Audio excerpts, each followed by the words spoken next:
semangat lebih kuat. Selamat Hari Ulang Tahun Republik Indonesia ke-77.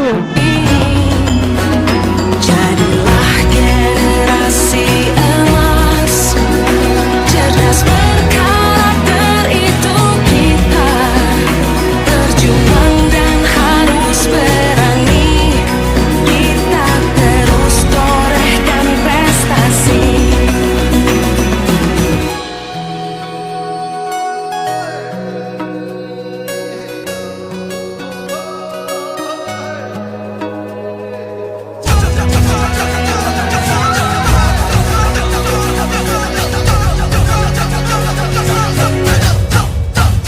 Kita belajar Pancasila, kita bernafas dalam sila-silanya.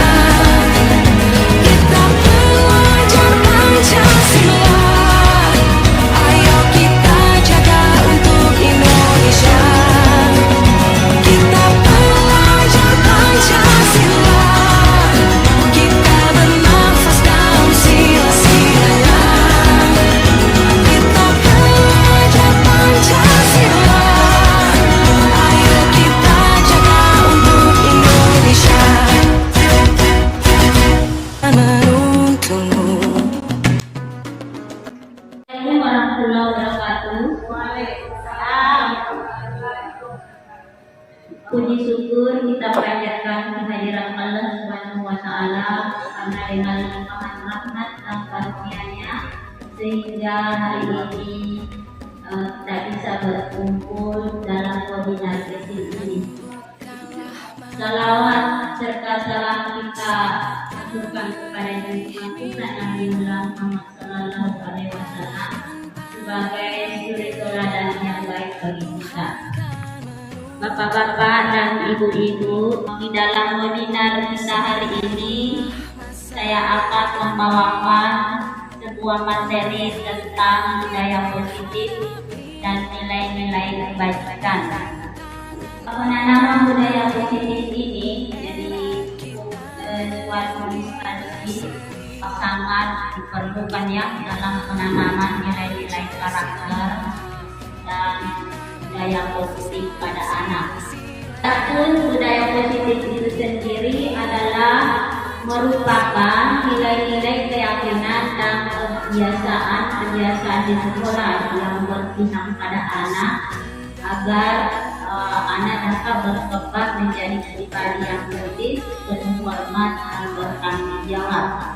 Jadi di sini jadi penanaman budaya itu adalah penanaman nilai-nilai kebajikan. Kemudian nilai-nilai kebajikan itu sendiri yaitu nilai-nilai yang disepakati berdasar bersama dapat dari suku bangsa, agama, bahasa maupun latar belakang yang merupakan nilai-nilai kebajikan seseorang dan mampu membangun serta menggerakkan motivasi intrinsik dari dalam diri dapat mencapai tujuan yang mulia.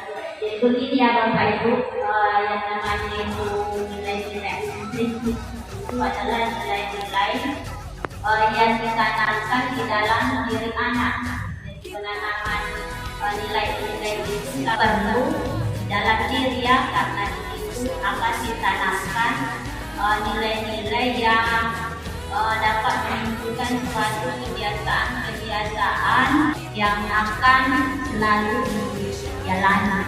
Jadi kalau misalnya penanaman intrinsik itu dilakukan berlaku sebentar, penanamannya itu jadi anak itu menanamkan hanya sebentar saja. Kalau misalnya di dalam dirinya itu ditanamkan, maka akan dibawa sampai seumur hidupnya ya.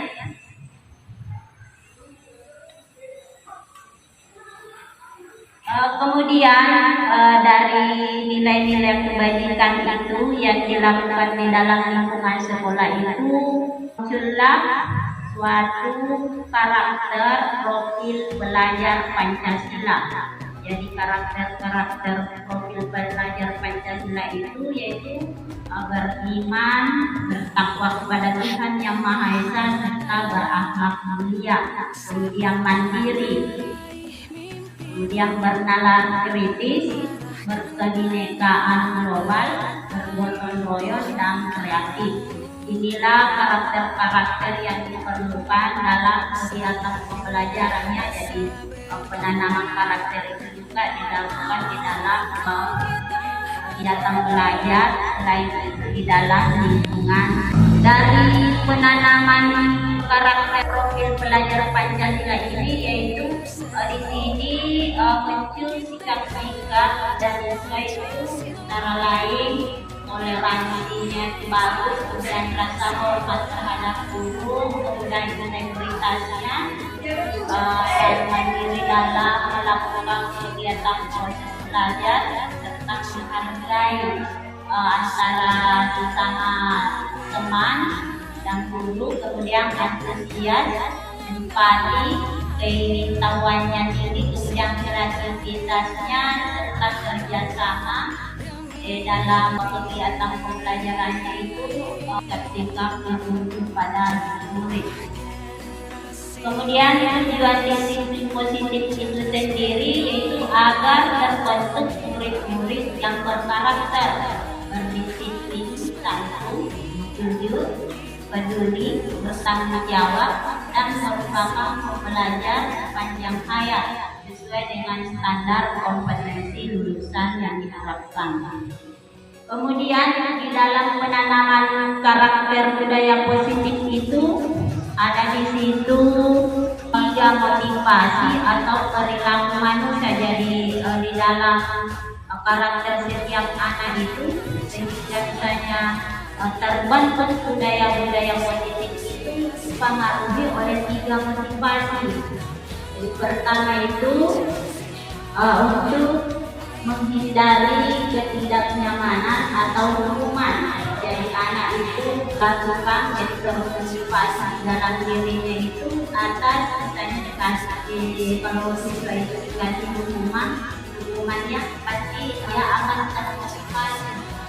Saya dikasih hukuman, kalau misalnya kau tidak lakukan seperti itu, saya akan hukum, pasti anak itu akan melakukannya. Jadi itu ya, jadi dia menghindari ketidaknyamanan atau hukuman. Kemudian untuk mendapatkan imbalan atau penghargaan. Jadi di sini juga karakter anak itu, jadi dia melakukannya atas sesuatu hal, misalnya dia untuk mendapatkan penghargaan. Jadi biasa itu anak-anak, kalau misalnya kau harus seperti ini, saya akan berikan suatu misalnya dimpul atau misalnya hadiah, pasti anak itu akan termotivasi. Kemudian yang ketiga adalah untuk menjadi orang yang mereka inginkan dan menghargai diri sendiri dengan nilai-nilai yang mereka yakini atau percayai. Jadi di sini anak itu dalam melakukan perilaku budaya positifnya itu tidak dipengaruhi oleh orang lain.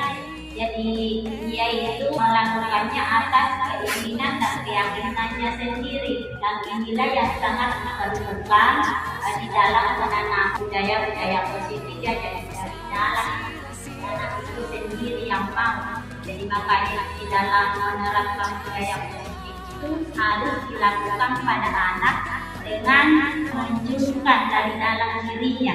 Dalam penanaman budaya positif itu kita kenal dengan hukuman dan penghargaan.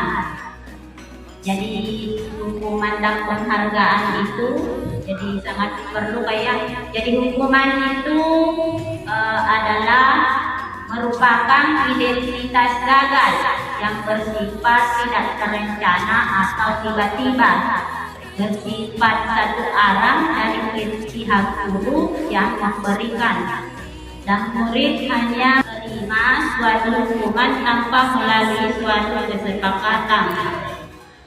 Jadi begini ya, di dalam pemberian hukuman itu, jadi di sini anak merasakan sesuatu berupa fisik ya, fisik atau mentalnya yang merasakannya. Jadi di dalam pemberian hukuman itu terhadap anak, penanaman budaya-budaya positif itu biasanya hanya sebentar kalau hukuman.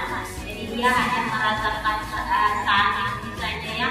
Setelah itu untuk menerapkannya itu tidak lagi sebentar supaya selalu dibawa itu kalau ke rumah biasanya itu adalah hati yang tidak baik sama ibunya itu yang dibawa. Kalau saya misalnya dimarahi atau apa itu pasti dibawa, atau saya disuruh misalnya coba masak ya bisa 10 kali itu akan dibawa, itu bukan yang penanamannya itu penanam budaya positif itu yang dibawa. Kemudian konsekuensi di sini adalah aturan-aturan yang terencana atau sudah disepakati. Jadi di sini di dalamnya sama dengan aturan. Kalau misalnya konvensi itu ada aturan yang misalnya yang konsekuensi di dalam kegiatan belajar mengajar.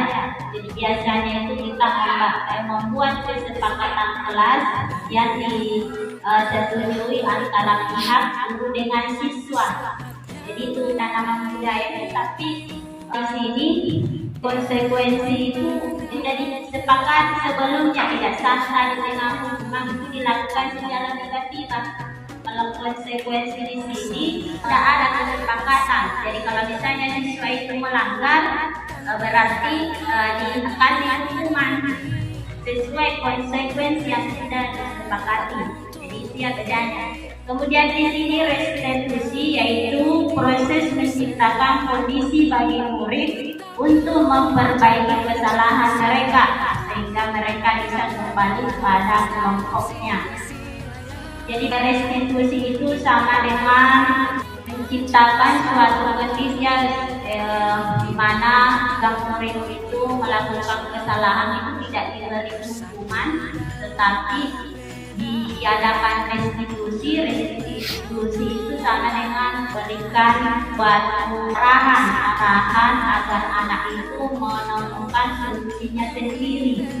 Jadi ditunjukkan misalnya ya, kenapa sampai kok seperti ini. Diarahkan anak pasti ada alasan sehingga melakukan seperti itu. Ini namanya restitusi. Jadi dari ketiga hukuman ini, jadi yang paling bagus digunakan adalah restitusi. Jadi itu di restitusi, di situ penanaman budaya itu dari dalam. Kemudian di sini juga penghargaan. Di sini pengaruhnya ya, ada pengaruh jangka pendek, ada jangka panjang. Biasanya dalam pemberian penghargaan itu efektif jika kita menginginkan seseorang melakukan sesuatu yang kita inginkan dan dalam jangka waktu pendek. Dan jika kita menggunakan penghargaan lagi dan lagi, maka orang tersebut akan tergantung pada penghargaan tersebut. Dan jika mendapatkan penghargaan untuk melakukan sesuatu yang baik, maka selain tidak biasa berharap mendapatkan penghargaan tersebut, kita pun menjadi tidak menyadari tindakan baik yang kita lakukan. Jadi penghargaan itu sebenarnya tidak bagus di dalam menanamkan budaya positif, karena di sini anak itu selalu bergantung kepada penghargaan itu. Jadi di sini tidak berkembang anak. Jadi kalau misalnya tidak dilakukan pemberian penghargaan, maka akan membunuh potensi anak tersebut. Jadi di sini penghargaan itu jadi positif sebenarnya ya. Di dalam penanaman budaya-budaya positif itu ada 5 kebutuhan dasar manusia. Yang pertama itu adalah kebutuhan bertahan hidup. Yang kedua adalah kasih sayang dan rasa diterima. Kemudian kebebasan, kesenangan dan penguasaan. Kebutuhan bertahan hidup di sini yaitu kebutuhan yang bersifat psikologis, misalnya yang seorang anak itu melakukan kesalahan karena rumahnya kebanjiran misalnya, yang pasti psikologisnya itu akan dibawa ke sekolah. Saya lihat dari penerangan tidak konsentrasi pada pelajaran.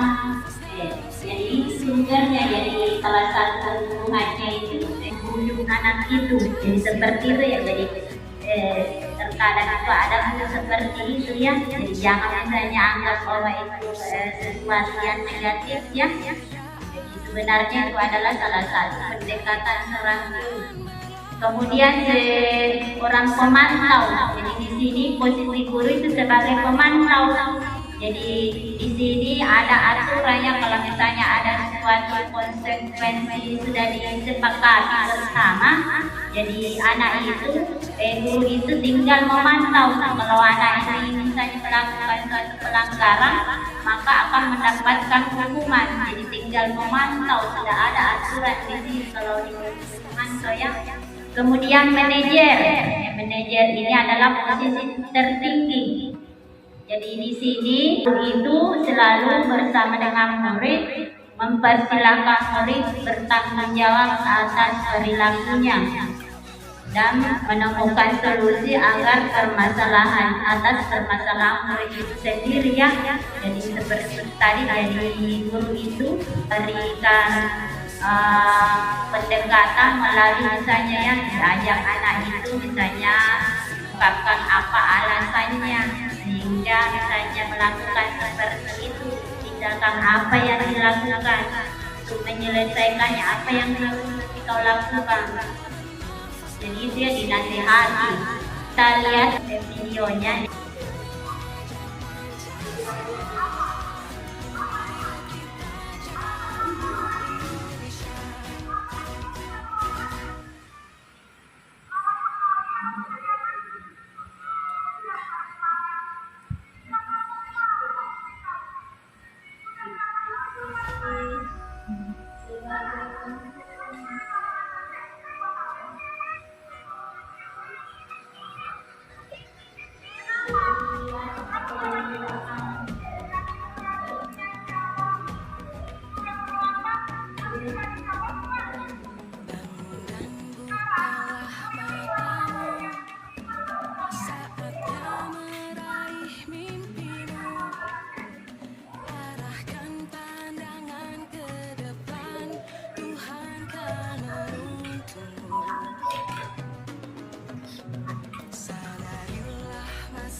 Jadi tadi ya ada 5 posisi kontrol guru.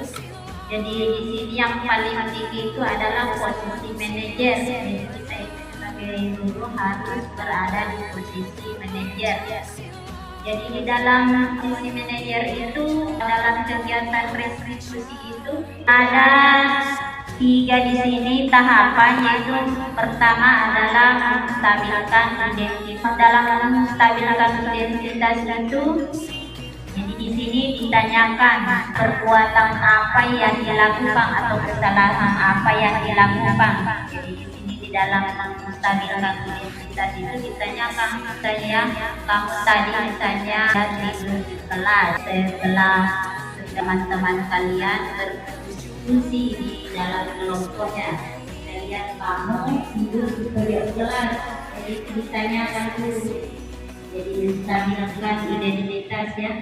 Kemudian validasi tindakan yang salah. Di sini siswa itu ditanyakan kenapa sampai kamu melakukan hal tersebut, pasti ada alasannya. Jadi itu dilihat tentang validasi tindakan yang salah. Kemudian yang ketiga itu menanyakan keyakinan. Jadi keyakinan di sini yaitu konsekuensi dari kurang aturan dan disepakati. Jadi disepakati bahwa keyakinan apa yang jelas disepakati. Setelah itu sudah menyebutkan keyakinannya. Kemudian apa yang harus dia lakukan untuk menyelesaikannya, untuk melakukan perubahan tersebut. Jadi di sini kita bisa lihat tayangan video lagi tentang suatu proses restitusi. Jadi Bapak Ibu lihat.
Salah satu contoh dalam kegiatan restitusi, jadi sebagai kesimpulan dari webinar kita hari ini yaitu bahwa di dalam penanaman karakter atau budaya positif di sekolah itu, jadi pemberian hukuman itu tidak dibenarkan ya.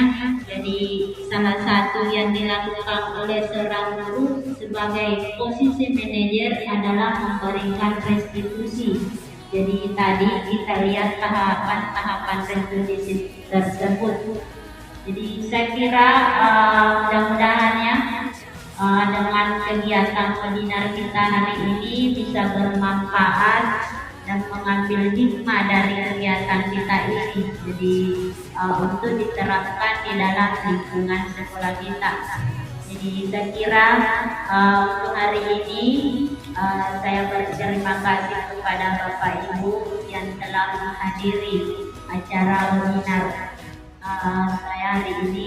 Jadi saya ucapkan terima kasih. Wassalamualaikum warahmatullahi wabarakatuh.